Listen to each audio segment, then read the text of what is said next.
Under pressure. Right.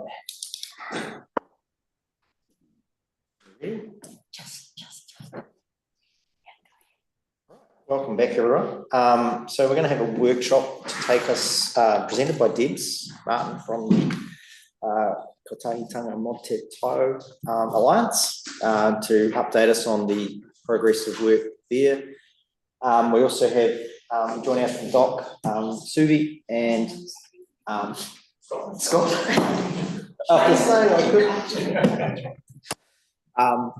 So Rob, and obviously Di Rossiter as well, which is leading the BDC climate change adaptation body of work as well. So I'll hand it over straight to you, Debs, to take us through. There'll be a few new faces here, so hopefully you give a quick update on what the KMTT is and get into it. Thanks. Well, kia ora tātou. Yeah, Debs Martin, Program Manager with the Kotahitanga Taiao Alliance. I've been in that role a couple of years now.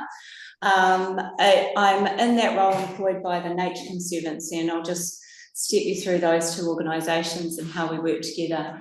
But obviously, Kotahitanga Taiao was an alliance that was established back about 2016. And Bulla District Council has been a member of that, as of course as West Coast Regional Council and Ngāti Waewae. So yeah, back then we wrote a pretty profound strategy about how we could ensure the health and well-being of our natural environment whilst also ensuring that communities prosper inside of that. So that was a bit of an outcome from that. I think I meant to, I can't make it go. Where's she gone? Chrissy's. Oh, Chrissy, I can't make it go down, Chrissy. I think it's probably up here. All right. Okay. So if I push it, might. Okay. Yeah. Might have gone.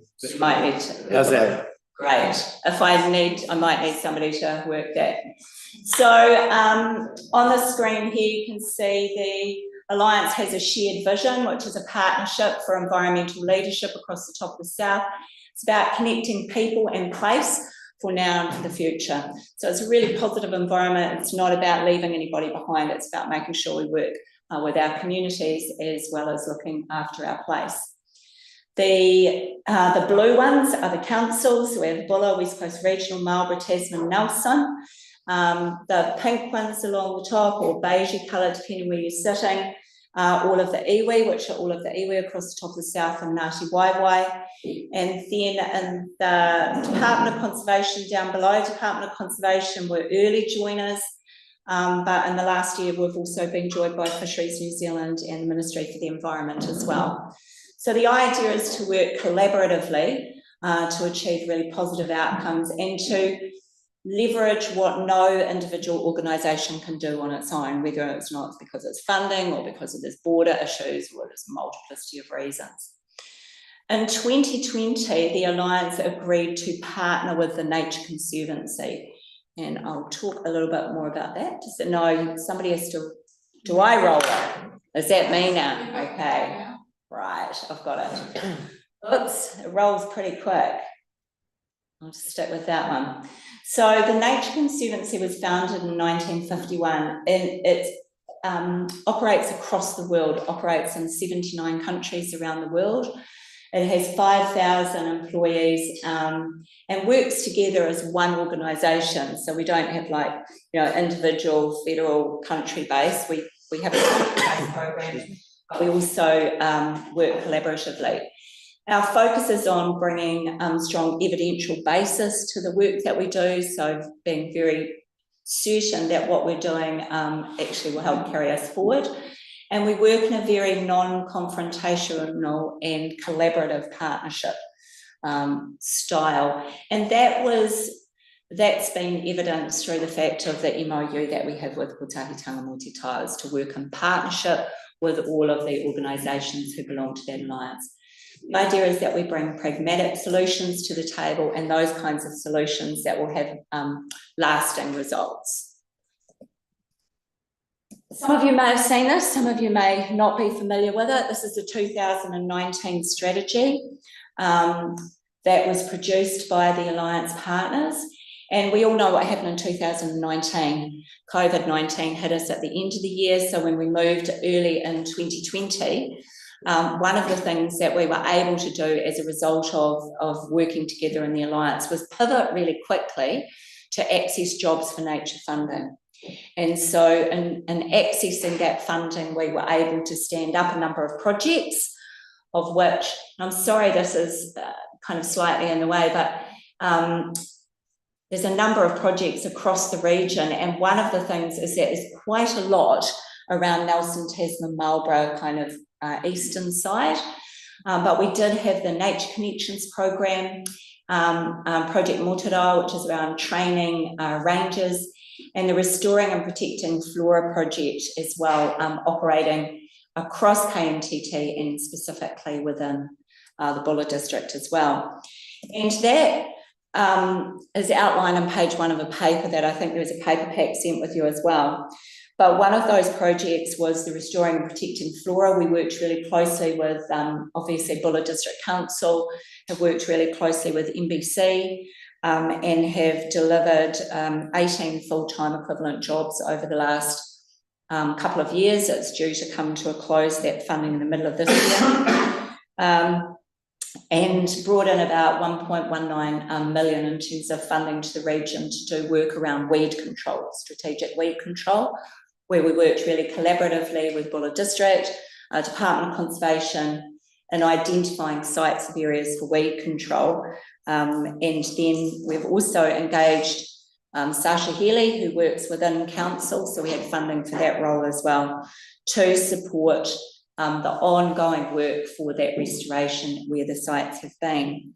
But one of the things that we noted as we were coming to what I call the COVID funding cliff, that so many people are worried about, is where to next.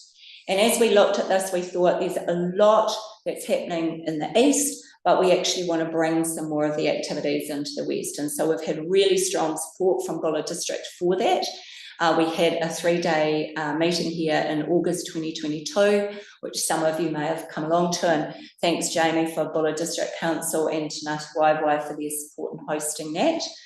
And we started mapping out what we wanted to do into the future to really elevate the work that's going on, not duplicate effort, but try and work at that level of the transformational level of working across boundaries. So we know things like stoats, rats, they know no boundaries, they'll keep going. Goats, for example, is another one. Weeds is another good example. They don't care if it's dockland or someone's private property or if it's a council reserve. So we sat down and we worked through that, and there was a specific work stream for Buller, which we didn't have anywhere else in KMTT. And so that work stream was helpfully facilitated by Di, and also involved the Department of Conservation. We had a number of people from the community involved in that think tank as well. So that fed into the review of what we're now calling our implementation pathway plan. Is there a way that I might just reduce that? They're still with us, believe me, but we'll just reduce them for now. So the critical thing that we want to do is to access additional funds. So one of the things that I just want to make really clear is we're not here to say, can we have some funds from your Buller District? We know that this area has a small rating base and a large area. What we have done is tried to bring an additional resource. So in terms of the work that we did over the last year, we were able to bring $30,000 in to support the thinking of the group and to support the development of the strategy. So we came out with a strategy that mirrors the New Zealand biodiversity strategy. And our reason for that is so that we can use it to tap into government funding and to think in the same way that the government departments are doing. So as we're thinking around climate resilient solutions, we know that this kind of structure will talk to the Ministry for the Environment, for example. So 3 different areas that we approached is one of the things is we've got to get the systems in place and the systems right if we want to deliver large scale projects. So this is all about getting the systems right. Most of this won't cost much. It's just about how we keep working together. And Bulla, in terms of being a council, have been really engaged in our collaborative process, and I really want to acknowledge that, particularly the staff, and Di and the Mayor as well. Really want to acknowledge your contribution to working collaboratively, and the work that's happened in this local group as well. The second pillar is about how we empower our communities and our people to get the work done. How do we engage more businesses in this? How do we engage our young people? How do we create more pathways to real jobs involved in nature-based solutions or working in conservation that have long-term outcomes? And, you know, you've got a fabulous community here. I was just down at the Trail HQ, and, you know, the number of community groups that are working out of that building really exemplifies what a strong community that you have here. So it's really about supporting that community focus to help leverage them to engage more people and more businesses in terms of some of the work. And, you know, it's the small conversations that take place, bumping into somebody in, you know, on the street and things like that enables us to have those conversations with larger partners. So really connecting our communities, empowering our communities. We're looking at exploring relationships with research agencies. A lot of them do research and they don't have tangible places to get their outputs. So we're looking at doing some of that work. And then developing, I think what's really critical is once we have a governance meeting at the end of February, once we get to that governance meeting, we're really going to crack into what are our funding and resourcing strategies that we need to do to move ahead. We've got some funding coming down the pipeline, but once this strategy is approved, it will help TNC move it from what we call a tier 2 to a tier 1, which brings additional resource capacity and funding into our work program. And then finally, the last one is the bit that everybody thinks is around what biodiversity is about, which is actually doing the work on the ground. And I know a number of you have been involved in that, so I probably don't need to talk too much about that. But our 3 key areas that we're working on is around invasive species, so predators and wild goats that are going into more and more places around here. Working with communities, so where people live, work and play, and actually helping, supporting work that people need around weed control, where we might be wanting to look at doing riparian planting, protecting coastal areas, and that kind of work where we're working collaboratively in that space, and that builds on the existing weed control work. And then the final area is around building a think that works from the mountains to the sea, so really taking that on board. And this is the broad structure for KMTT, but it starts to land in places, and Bulla District is one place where a lot's landing. So in terms of invasive species, we're thinking about areas where we've got existing wild and conifer work or potential wild and conifer work and ungulate control. And as you can see from this map, quite a big area here, and that ungulate control, deer, goats, pigs. And we're already working with organisations like the Deer Stalkers Association, etc., to look at where we can do collaborative work. And obviously, the Department of Conservation has got a lot of work in that space too. This map here is map taken from Predator Free New Zealand, and you'll see the red dots are kind of community-led projects. There's a lot happening in this western area, and there's quite a few community projects around here. What we heard from all of those who are working here is, this is great, we're doing our predator control project, but we're getting constant reinvasion from outside. And we want to think about, what does a predator-free New Zealand look like? What does a predator-free look like for our region? And so one of the opportunities that's come out of this, which we're scoping, is to look at developing a mainland island sanctuary that uses the boundaries of the Bulla River, the Mokihinui River, the coast, and going into Tasman District a little bit as well, and up the Mātiri River. So starting in that area there, and then broadening it to think about the whole of Kahurangi over time. What kind of area was that, Di? We scoped it out. In size? Yeah. No, it's all right. It's over 100,000 hectares. Yeah. It's enormous. Yes. So, and this builds off things like we've heard from the Old Ghost Road that they're doing work. We've been, obviously there's work going on with the Department of Conservation and work going on with BT Mining and Bathurst stuff on the plateau as well. So it's really tying all of that work in together and pulling our strings to be a bit more collaborative of that project. The second thing is about restoring depleted ecosystems, and in this sense, you're doing pretty good in Buller, and you know that, there's vast areas that are still intact, but in other parts of our territory, like up the Waido Valley in Tasman, those areas aren't so good. But the other area is to actually help production landscapes that are working in these kind of river valleys. And supporting that work with those outcomes that we talked about, whether it's increased fencing, help with planting, looking at sustainable funding and financing mechanisms for that as well. And this is the idea, if we look at this whole marine area, it's about 0.9 million hectares around the top of the south. And, our rivers are our arterial routes inland. So taking an approach of thinking from the mountains to the sea, that restoration, we need that for migratory pathways, but just to ensure our health and resilience and climate as well. And the final area is actually building our capacity with the community, which is really important. And so there are a number of hubs that are operating, but one of the things that came out of the work of the Buller work stream is to actually help cement a hub in the Buller area to support community initiatives and to enable information for landowners, for example, in terms of support that they might want to improve biodiversity. And to ensure that we have positive outcomes for our communities, because this, ultimately, you don't do this without your community. And I think that's the critical thing that we know. So, altogether, it's a big place. You may be conscious that it's only part of Buller District, and that has a history in and of itself.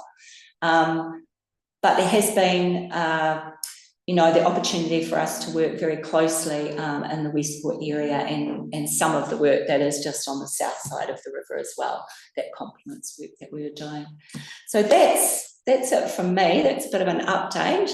Where we're going now is to approve this plan.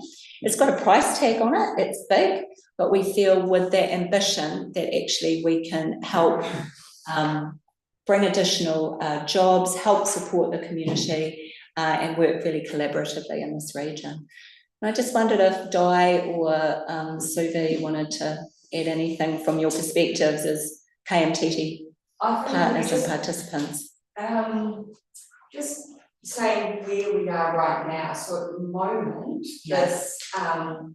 this operational plan is in a draft form, and so Debs and her team are engaging across the partners to get feedback and really have a chat to make sure the partners' aspirations are within the plan, which is pretty part of what this conversation today is about.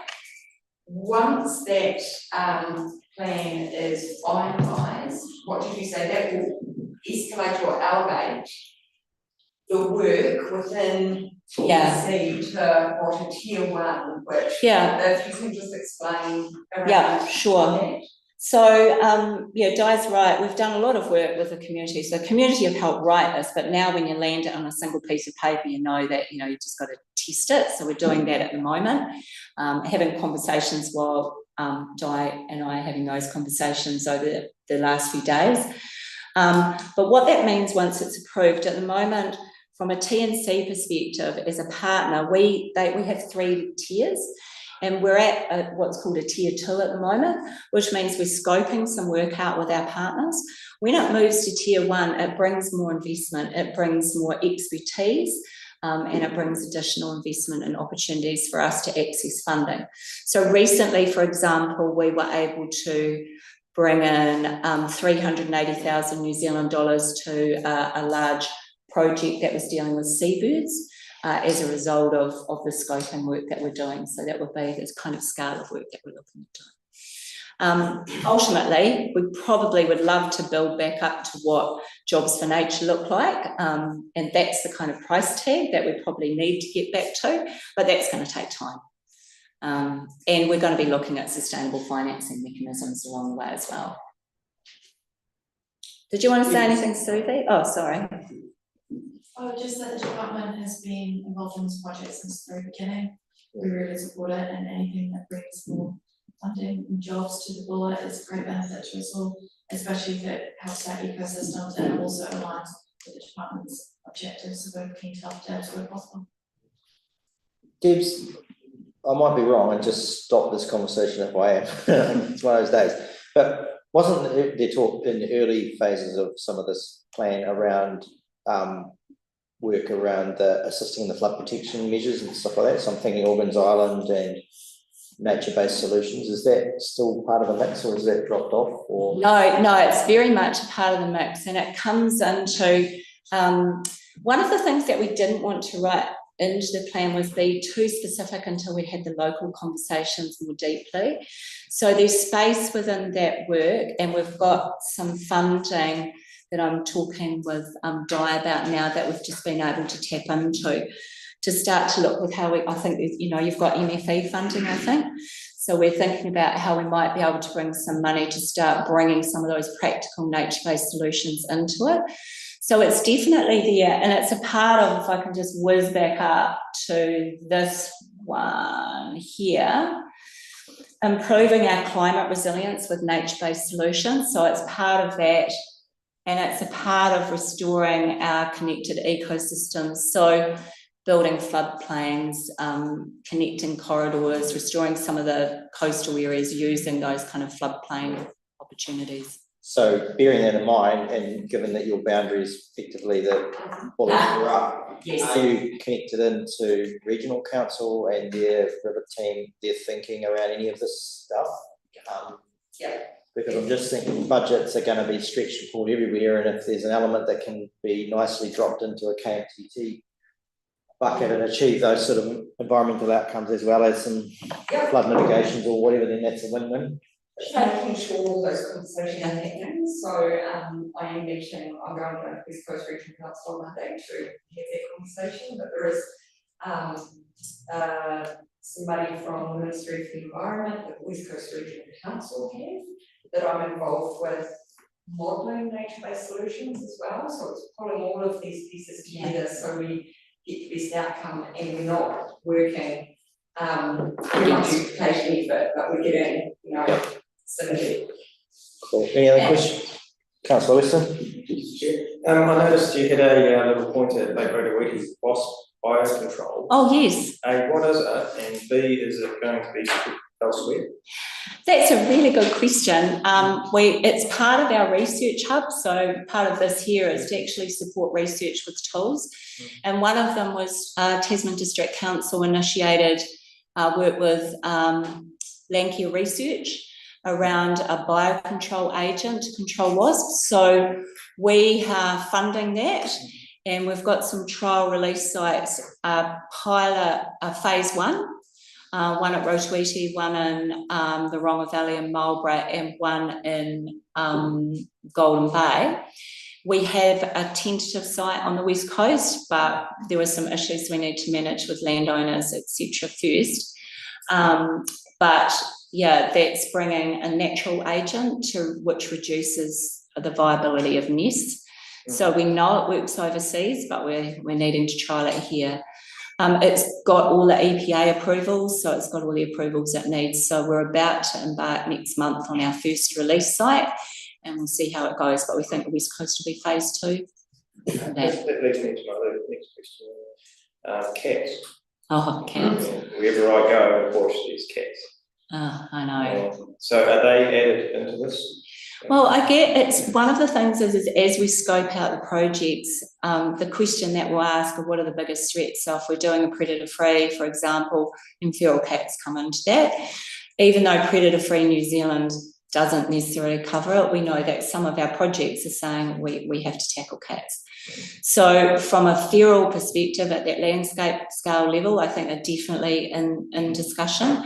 I think when it comes to, you know, the more local dealing with them in towns, I know that you guys just recently passed a bylaw. I think I was with Tasman the other day and they're going, can you please tell me how Bulla did that? Because I'm really impressed at your work. But exactly, you know, those things do come into the mix, and that's part of localising it. So as we are able to get the funding to stand each aspect of the project up, each needs more scoping, they'll be the kind of more detail that will build into it. Thank you. Yes, can you just expand the ones on Zoom again, just make sure if there's any questions from Reed. Oh, sorry. And then I'll go to Tony next in a sec. Just a quick question around obviously substantial change in government, Yes. and has that required a rethink of any of your kind of strategy, language, or is it all deemed an appetite for it still at central? I think the big thing is we know that the government agencies are making cuts, so they're looking at, in a way it strengthens our case because working collaboratively means they can do more. For councils, you know, with inflation rates rises, the council contributions that we've had from other councils, they've locked that into their budgets, and that's really sound. But I think it's a big challenge. In some areas, it could be more favourable. For example, sustainable financing solutions is a really strong blue-green, you know, initiative to looking at ways that we can have partnerships to pay for some of that work. I guess what we're hearing from government departments is, you know, we're reviewing our work at the moment. So, but this project was never about trying to develop anything new. It's about working with the strengths that each partner has. So we know DOC are doing ungulate control work. Let's work with that. That's kind of the approach we're taking. Tony? Right, so I'm just wondering, a lot of this stuff is sort of Westport North. Yes. And you're saying you're having conversations, a lot of conversations with local people. Who are these people, and what are they telling you? So the work that we've done has been through a working group that was set up with Bulla District Council and Connect, through workshopping what those biodiversity aspects were. So that's been our working group now. Okay. We had an initial 3-day meeting which included I think you were there, weren't you, Jo? Yep. A number of the people working in this sphere came along to those original 3 days. Okay. What happens now as we start to enable the refining of that project is that much stronger level of what do you call it? I guess detailed engagement that we need to move into the next phase. So having conversations, for example, with the different predator control groups that are working across the region and working out how those strategies might work. Okay. And we do have some seed funding that with the broader restoration predator control project will go into helping develop that with the broader community. Thank you.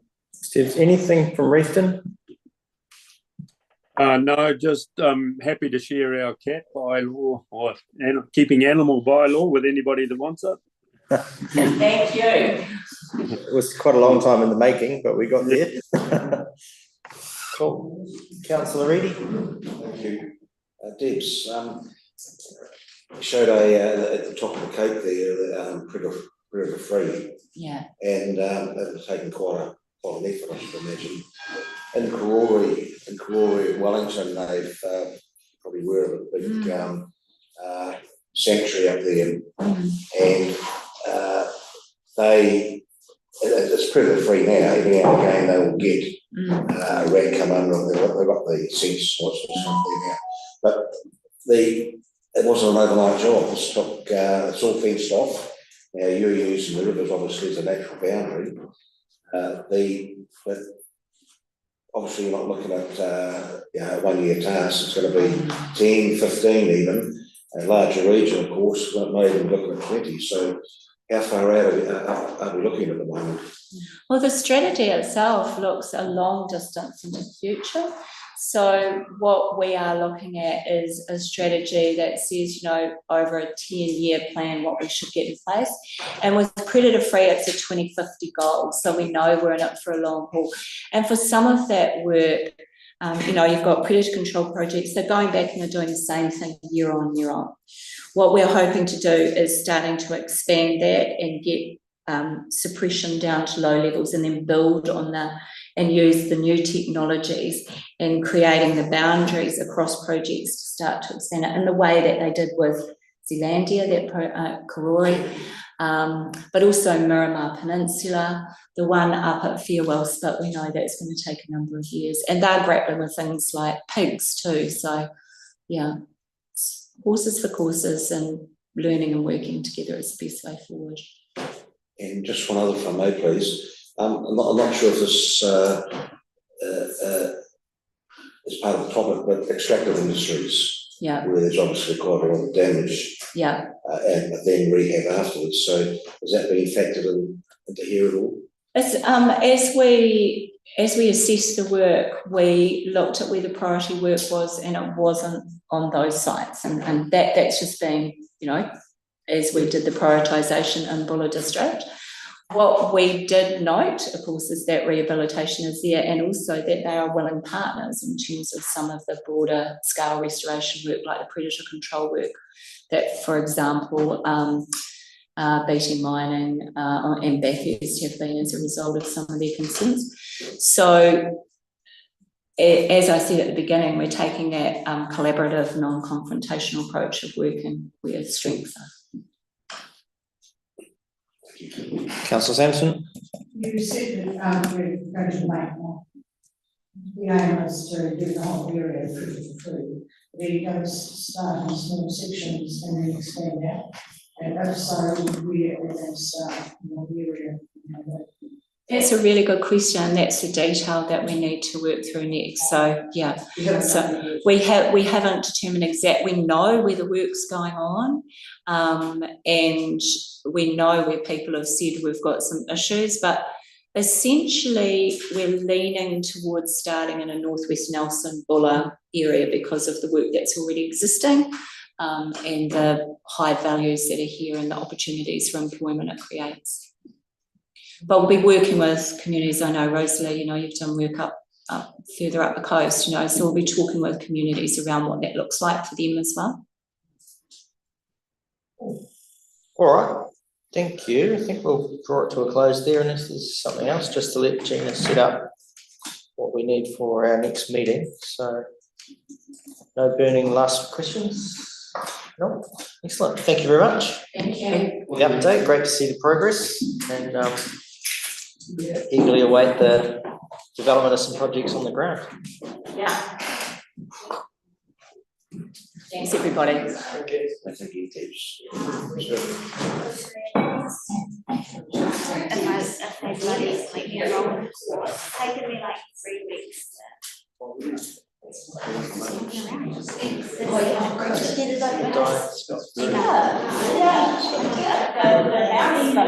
pointy thing.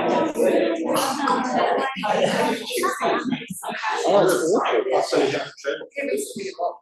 Too many gigs on the line. It's shocking.